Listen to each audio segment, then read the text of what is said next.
Hi friends, welcome back to my channel Keerthi talks. So మనం ఇవాల్టి Sunday episode గురించి మాట్లాడేసుకుందాము. అసలు ఈ ఎపిసోడ్ చూస్తూ ఉన్నప్పటి నుంచి ఎవరైనా వీళ్ళకి చెప్తే బాగుంటుంది, కాలు మీద కాలు వేసుకోవద్దు, అంత పెద్ద అయినా నాగార్జున గారి ముందు అని చెప్పి ఎవరికైనా అనిపిస్తుంది.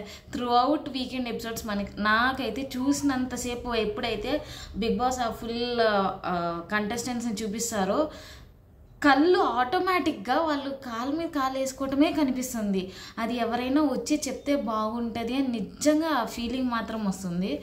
సో చూద్దాము, వాళ్ళు ఇంకా మారారు అనుకుంటా. ఇంకా రెస్పెక్టే కాదు, మాట్లాడే విధానం, ఎక్స్ప్రెషన్స్ కూడా నాకు తెలిసి ఇంకా మారరు. ఎవరో గట్టిగా వైల్డ్ కార్డ్ వచ్చి చెప్తే కానీ వీళ్ళు మారేమో. నిజంగా వైల్డ్ కార్డ్ లాగా ఒక్కళ్ళన్నా అగ్ని పరీక్ష 4 మెంబర్స్ ఉన్నారు కదా, అభిజిత్ గారు, బిందు మాధవి గారు, నవదీప్ గారు, శ్రీముఖి గారు, వీళ్ళ నలుగురిలో ఒక్కళ్ళన్నా వచ్చి ప్రతి ఓనర్కి అట్లీస్ట్ వైల్డ్ కార్డ్లో రాకపోయినా బిగ్ బాస్ 8లో అనుకుంటా ఇట్లా నామినేషన్స్ బయట ఎక్స్ కంటెస్టెంట్స్ వెళ్ళిపోయిన వాళ్ళందరూ వచ్చి నామినేట్ చేశారు. అట్లయినా బిగ్ బాస్ ఏదన్నా పెట్టి వాళ్ళు వచ్చి కనీసం వీళ్ళిద్దరికి మెయిన్ వీళ్ళిద్దరికి హరీష్ గారు ఓకే పర్వాలేదు, పవన్ కళ్యాణ్ గారికి, D1 గారికి కొంచెం ఇన్పుట్స్ ఇస్తే చాలు, కానీ వీళ్ళిద్దరికి మాత్రం శ్రీజ గారికి, ప్రియా గారికి చెప్తే వాళ్ళ గేమ్ ఏమైనా ఇంప్రూవ్ అయిద్దేమో అని బిగ్ బాస్ ట్రై చేస్తే బాగుంటుందేమో. ఒకవేళ ఎవ్వరు వచ్చి చెప్పకపోతే నాకు తెలిసి వీళ్ళు ఇంకా మారరు, నేను అనుకున్నదే కరెక్ట్ అన్నట్టు ఆ ఫీల్లోనే ఉంటారు. నేను నాగార్జున గారు చెప్పినా కూడా మళ్ళీ శ్రీజ గారు ఏదో ఒక మాటలు వదిలేయటం అని చెప్పి అలా జరుగుతూనే ఉంది. సో మాట్లాడుకుందాం ఇవాళ ఎపిసోడ్ ఏం జరిగిందనంటే, ఫస్ట్ సూట్ కేసెస్ పంపించేశారు నా బిగ్ బాస్. ఏది రోల్స్ రివర్స్ అయిపోయినాయి కాబట్టి టెనెంట్స్ ఓనర్స్గా మారిపోవటం, ఓనర్స్ టెనెంట్స్గా మారిపోవడం. సో బ్యాగ్స్ ప్యాక్ చేసేసుకొని వెంటనే వెళ్ళిపోండి అని చెప్పి బిగ్ బాస్ సూట్ కేసు పంపించేశారు. దాని తర్వాత నాగార్జున గారు ఎంట్రీ వచ్చింది, ఇంకా అందరినీ కూర్చోబెట్టి ఫస్ట్ సేవింగ్ స్టార్ట్ చేశారు. ఎపిసోడ్ సేవింగ్తో స్టార్ట్ అయింది. సో ఫస్ట్ బర్నీ గారు సేవ్ అయ్యారు, అది బాగా అనిపించింది.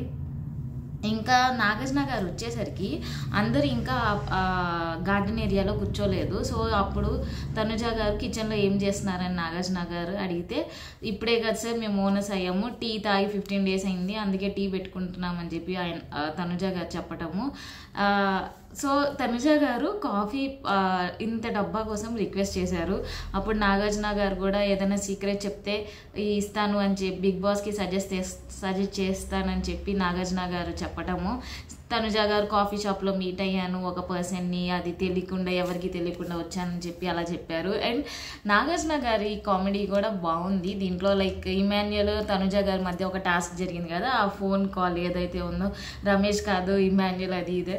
సో ఆ కామెడీ కూడా చాలా బాగుంది. ఇంకా ఫస్ట్ సేవింగ్ ఆరెంజెస్తో జరిగింది. సో ఒక్కొక్కళ్ళు వచ్చి బ్యాగ్స్ ఇస్తే ఆ బ్యాగ్లో ఆరెంజెస్ ఉంటే ఏదైతే సంజన గారు దొంగిలించారో ఆరెంజెస్తో బర్నీ గారు సేవ్ అయ్యారు, బాగా సేవ్ అయ్యారు. ఈ సేవింగ్ అప్పుడు కూడా బ్యాగ్స్ ఇచ్చిన తర్వాత ప్రియా గారు ఒక ఎక్స్ప్రెషన్ ఇచ్చారు.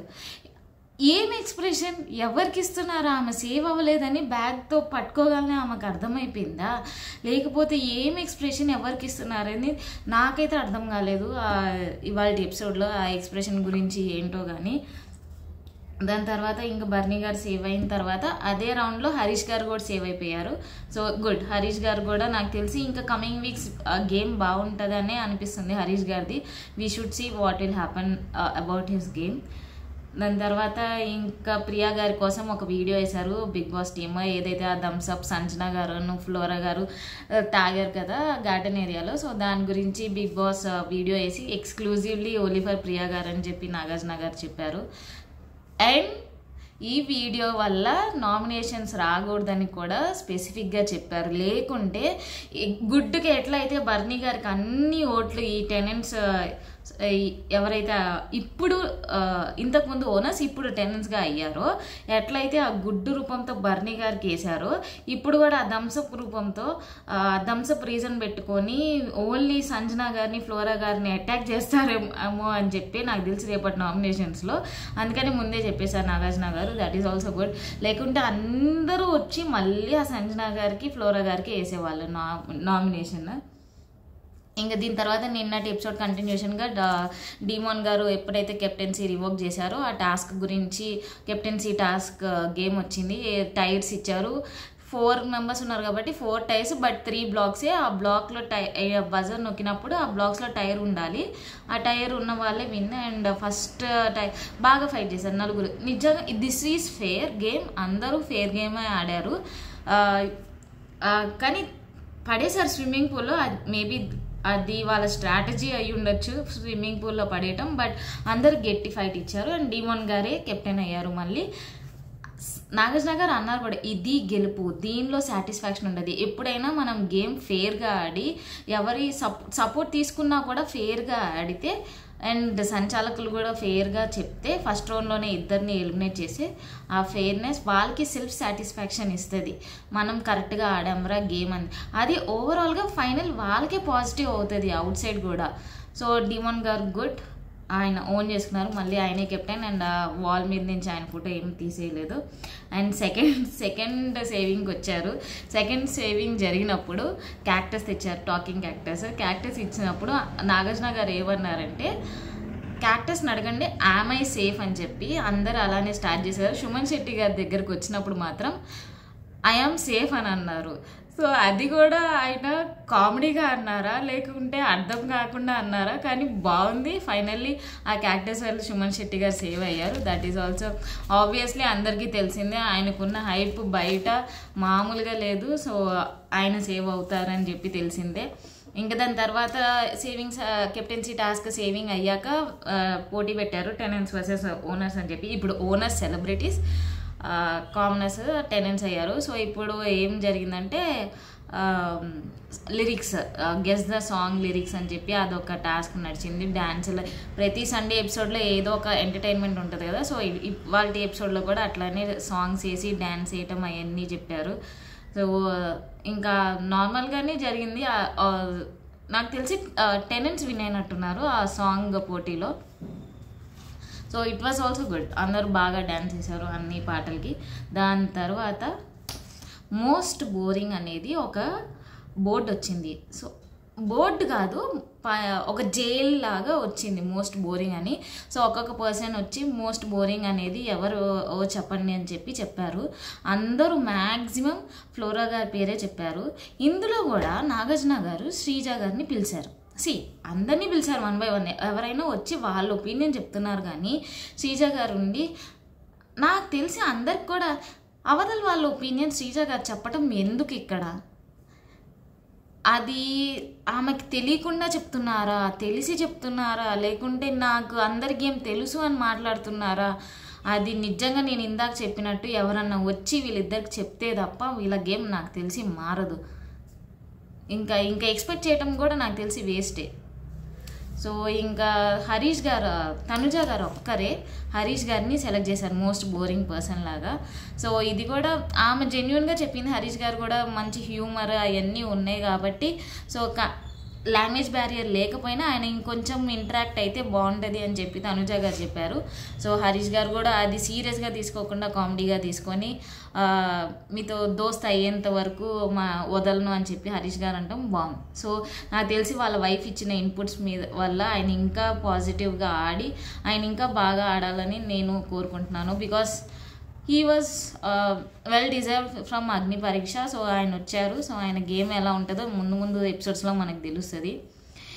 ఇంకా ఇమాన్యుయల్ గారిని కూడా మోస్ట్ బోరింగ్ పర్సన్ ఎవరు అని చెప్పమంటే ఫ్లోరా గారిని పెట్టారు. సో లాంగ్వేజ్ అప్పుడు నాగార్జున గారు ఇమాన్యుయల్ గారిని అడిగారు, నీకు తెలిసిన హిందీ డైలాగ్ కాసేపు హిందీలో మాట్లాడాను.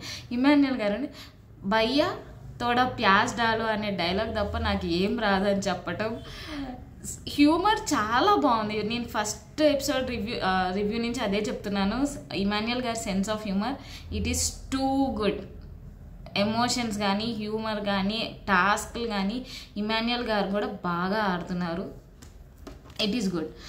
అండ్ ఇంకా ఫైనల్గా ఫ్లోరా గారు జైల్లో ఉన్నారు. ఇంకా లాస్ట్ ఎలిమినేషన్ ప్రియా గారు కూడా సేవ్ అయ్యారు.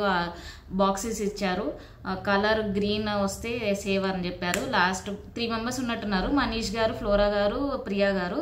సో ప్రియా గారు సేవ్ అయ్యారు. ఇప్పుడన్నా ప్రియా గారు అర్థం చేసుకొని ఈ గేమ్ మార్చుకుంటే, ఇదేదో నిజంగా ప్రతి రివ్యూలో మన రిక్వెస్ట్లా ఉంది తప్ప వాళ్ళైతే మారుతున్నట్టు మాత్రం మనకేం అర్థం కావట్లేదు, తెలియదు కూడా, వాళ్ళకి అర్థం కావట్లేదు. ఇంక వాళ్ళ గురించి ఇంకా నేను మాట్లాడదలుచుకోవట్లేదు. ఇంక ఫైనల్లీ మనీష్ గారు ఎలిమినేట్ అయిపోయారు. నిజంగా మనీష్ గారు ఇవాళ స్టేజ్ మీద చాలా జెన్యున్గా చెప్పారా, ఇప్పుడు కన్నింగ్నెస్ లేకుండా ఓపెన్గా చెప్పారు. ఇప్పుడు ఓవర్ థింకింగ్ అవసరం, ఆయన ఏమనుకున్నారో అది మాట్లాడితే కరెక్ట్ ఉంటుంది. స్టేజ్ మీద ఎలిమినేట్ అయిపోయాక టాప్ 3 బాటమ్ 3 సెలెక్ట్ చేయమని చెప్పి బోర్డు ఒకటి ఉంది. ఎప్పుడైతే ఒక్కొక్కరిని సెలెక్ట్ చేసి ఆయన రీజనింగ్ ఇచ్చాడో అది బాగుంది. ఇదే రీజనింగ్, ఇదే ఫెయిర్నెస్, ఇదే జెన్యూనిటీ ఆయన హౌస్లో చెప్పి ఉంటే, ఇట్లానే మాట్లాడి ఉంటే ఒకవేళ నాకు తెలిసి ఇంకా ఆయన ఉండేవాళ్ళేమో. ఓవర్ థింకింగ్ వల్ల ఆయనకి బ్యాక్ ఫైర్ అయ్యి ఉంటుంది బిగ్ బాస్ హౌస్లో. మరీ అందరు ఒకళ్ళ దగ్గర ఒకలాగా. ఇప్పుడు బాటమ్ 3లో ఎవరెవరిని పెట్టారంటే శ్రీజ గారిని పెట్టారు, ఫ్లోరా గారిని పెట్టారు, సుమన్ శెట్టి గారిని పెట్టారు.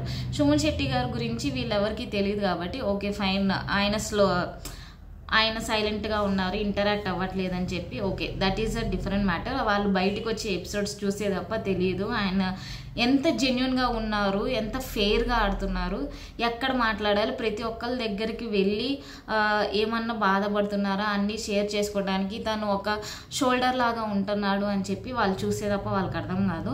తర్వాత శ్రీజ గారికి ఏం చెప్పారంటే తన వాయిసే పాజిటివ్, తన స్టాండ్ తీసుకుంటుందని పాజిటివ్ అని చెప్పి అగ్ని పరీక్షలో ఏదైతే ఉందో అదే మైనస్ అవుతుందని చెప్పి ఇదే మనీష్ గారు ఇంట్లో చెప్పుంటే ఆమెకైనా అర్థమయ్యేది. ఒక ఫ్రెండ్ లాగైనా చెప్పచ్చు, వాళ్ళు గొడవ పడకుండా ఎప్పుడైనా కాసేపు కూర్చొని మాట్లాడుకున్నా సరిపోయేది.